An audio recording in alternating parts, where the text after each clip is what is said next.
But like I said, off season for the Colts, we're going to start off with the biggest decision of the off season is who's our next head coach. So, Mr. Abjud, would you like to give us your little thoughts on, not little, but your great thoughts on Shane Steichen being hired and that process that went into it? So from the very beginning, I always wanted an offensive-minded head coach. I wanted it to be either Shane Steichen or I wanted to be Callahan from the Bengals. And I heard Raheem Morris was also one of our candidates, but I was a little worried about getting a defensive-minded guy. And I know that he worked with the receivers in Atlanta, but that was a few years back. And I think that offense was more predicated on Shanahan and his great play designing than it was, Morris. Of course, he had a hand in it, but either way, he transitioned into a defensive coach. So I think Shane is great because he does two things that we desperately need. He is going to draw plays for us to get our playmakers in space, to get our playmakers open, and to utilize them properly. And the second thing is he's going to be great for whatever rookie quarterback that we bring in. I think that Shane Steichen, from his presser, he gave me the impression of a guy who, well, he said as well that he's the kind of person who he looks at his roster and he tries to create an offense based on the weapons that roster has, not the other way around, not trying to force our superstars to be things that they can't be. And judging from the 2022 season, those are the coaches that have had the most success. The Brian Dable, the McDaniel in Miami, those guys, they go there. They didn't move any pieces necessarily. They didn't ship any superstars or anyone that would, drastically alter their offense. They brought in some pieces, and he drew up some plays for the guys that they had. And I think that is going to serve Shane very well. I feel like saying Shane Steichen with a bunch of other words that starts with S is just so hard to do. Right? But That's a tongue twister. oh yeah. And sorry, I think on my end, the audio is coming in a little blurred out. Mr. Absolutely has a great voice, and so I feel kind of bad that it's not coming in clearly. But yeah, I agree with you. I think one of the things I posted, I think, two videos about the head coaching situation already, and I kind of given my view of one, I did want a leader over a coordinator, and I think if we were to just hire a coordinator, it'd been great to hire someone like a Brian Callahan, Mike Kafka, or Ben Johnson. I think from the Lions, like those are definitely like good hires. But I think the reason why we didn't see Steichen here is obviously he was in the Super Bowl run, kind of a la Frank Reich about 5 years ago, and so it's hard to really tell what candidate's going to be best without actually hearing from them. And so that's the hard thing from a fan's perspective is, having that perspective of who's coming in for these interviews, what they're doing, what they're saying, and all that kind of stuff. But when they did make their decision and went with Steichen, I think what you said, he builds around the players and creates a great offense. I think that shows that one, he's confident in his abilities, but he's not overconfident where he has to have his one system and force the square peg into the round hole. So I think that's one of the things I really liked. But I also like what he said. We're going to pass to score points because you have to in this league, but we're going to be able to run to win games. And I think that's where I was like, boom, okay, that's the guy. I like that. Mm-hmm. Well, So one thing, sorry for interrupting you, you're good. but yeah, two things. One, Ben Johnson was definitely one of my favorites as well. I think he's got a similar makeup to Steichen. Like I think Ben Johnson is, he's a man amongst men, and he's an amazing leader. And what he was able to do with that cast and Jared Goff as his starting quarterback, I have all nothing but high praise for Ben Johnson. He's one of the good ones. But Yeah. I'm glad that you brought that point up about the passing to score, but running to win the game, right? I think that on the surface, it's easy to think that's Shane Steichen saying that we're going to pass the ball more, right? But you have to pay attention to the moves that were made. They brought in a new O-line coach to replace Strausser. They brought in the running backs coach from the Giants. Now, I believe that part of the plan is going to be for Shane Steichen to get a good offensive line, and we are going to run the hell out of the ball. And it's going to Yeah. be a combination of Jonathan Taylor, Zach Moss, and Deion Jackson. Because it seems like because we lost games down the stretch, people are forgetting. Zach Moss was one of the rushers who had a 100-yard rushing day behind the terrible O line that we had. And people seem to be forgetting that, but Zach Moss was running with a lot of juice down the stretch. Oh So yeah, imagine definitely. him and Jonathan Taylor as a 1-2 punch. I think we're going to run the hell out of the ball. And then Yeah. we're going to pick our spots to use play action, to use concepts and mismatches and misdirections and things like that, and like that to throw the ball. Meaning, I think that in red zone, we're going to see some fun plays in the red zone. We're Oh, going for to see sure. some flare screens. We're going to see some jump balls. We're going to see some Some corn QB dogs. sneaks. Yeah, Yeah. some corn dogs. Exactly right. We're gonna see some innovative stuff on offense. But do not get it twisted. It will start with the run game. We are going to run the hell out of the ball, and we should. Yeah. And I think the other thing too is, I mean, we have towers. We have like four or five just monster people. One that bodes well for the run blocking game, right? Having, two Mm-hmm. 6'4" wide receivers, either side of the ball. You have what, like two 6'7" tight ends. Six, You seven have a tight six ends. foot Yep. five tight end and a 6'3" tight end. So we got some big Mm-hmm. dudes. We can run the ball for sure, and then we can throw the ball to whoever the hell is covering Michael Pittman. He's just going to moss him. So it'll Exactly. be a fun offense, I think. But I Yeah. think what we're also going to see is just there's going to be no favoritism. It's just whoever is winning that matchup that day, he's going to get the ball. AJ Brown had some great games. Devontae Smith had some Mm-hmm. great games. Dallas Goddard has Exactly. some great games. Boston Scott has some great games. Like it's not going to be a favored offense. It's going to be what matchup do we like the most here? And so, one other thing I wanted to bring up when you said Zach Moss, I started laughing because I just had this conversation on Twitter with someone who was talking about how the Bills, and we'll get into this a little bit, but the Bills should draft Bijan Robinson in the first round.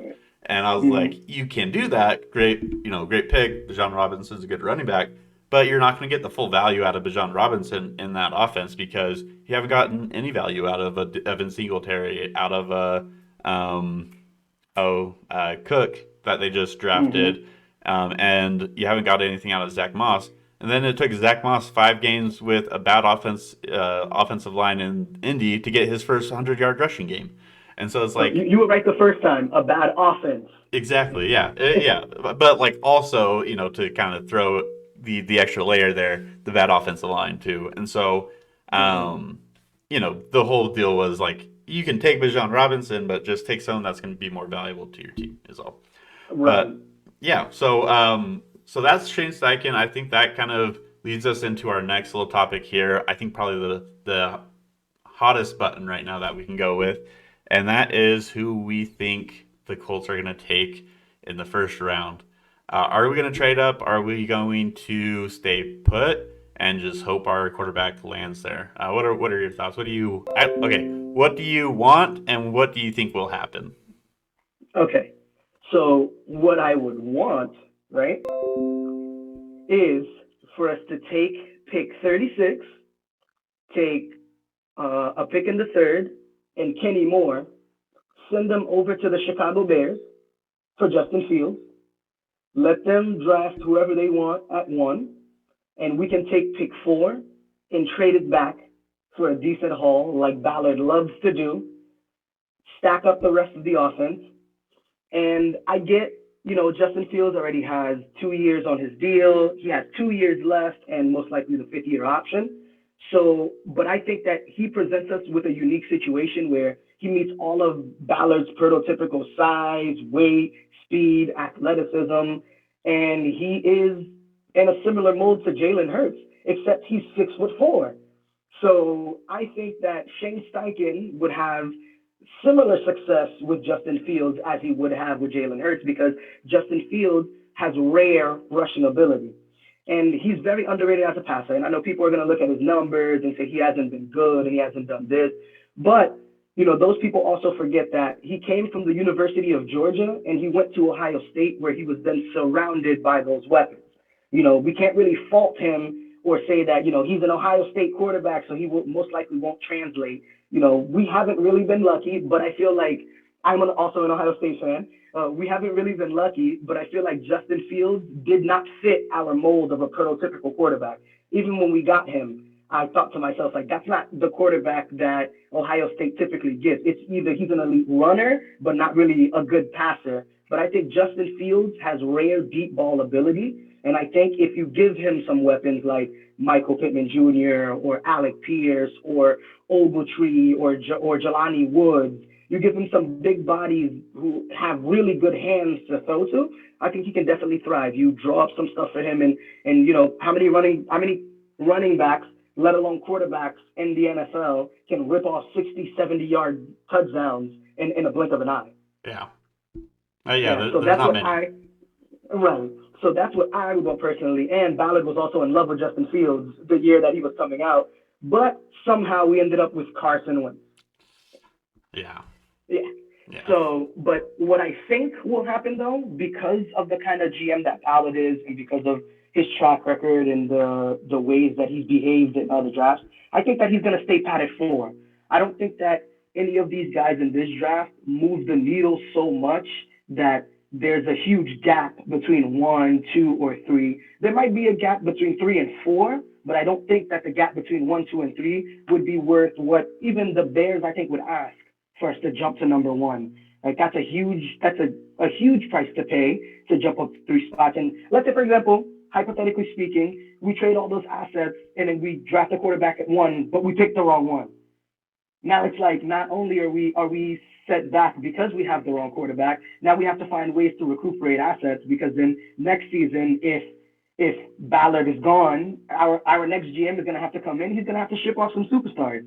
He's going to have to send some people away in order for him to recuperate some of those picks. And I think Ballard is a calculated thinker. He is not a risk taker. And the sooner that the Colts fan base realizes that, the happier they'll be, the less angry they'll be at these decisions. He is a calculated thinker. Chess, not checkers. I'm always telling people that. Oh yeah. And so I do like what your thoughts are there because I do think if we are able to get someone that Steichen can work with at 4 and not have to trade up, I think that's just like the best case scenario.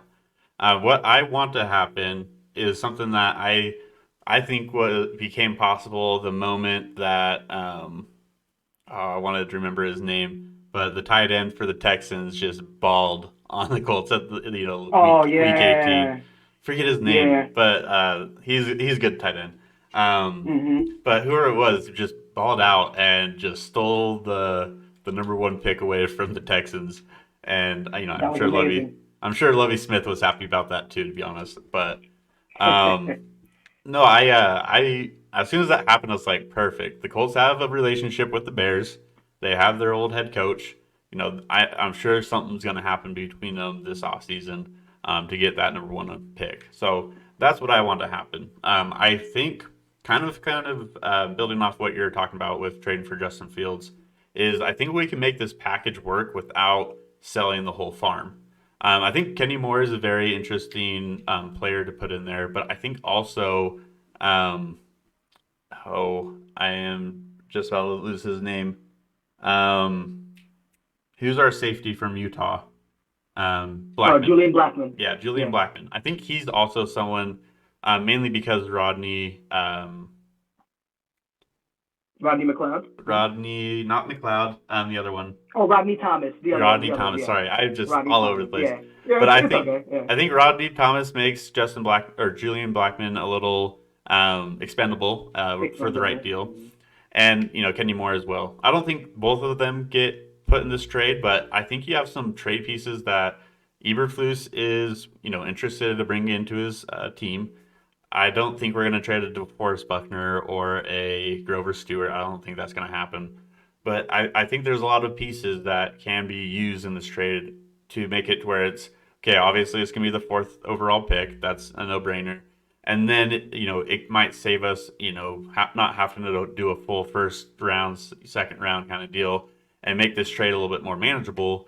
And the reason why is you have proven commodities that are good, but they're just not needed in our defense right now.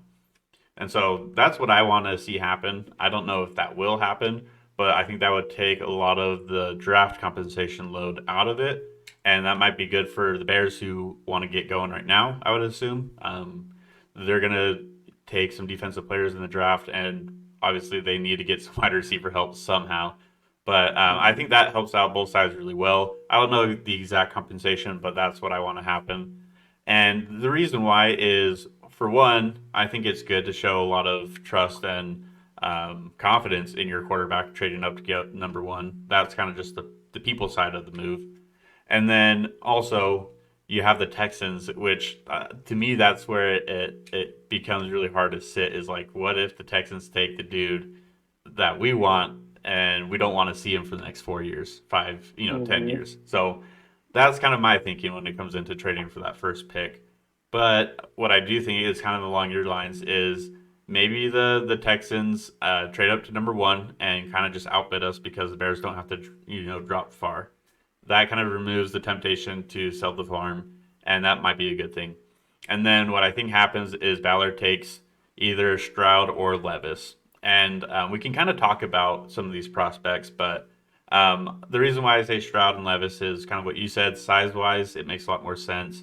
And with Steichen as your head coach, you're going to be able to get a lot out of them, and he can cover some of those rookie mistakes early on and build an offense where hopefully by year 3, 4, and 5, we're looking at playoff runs and deep playoff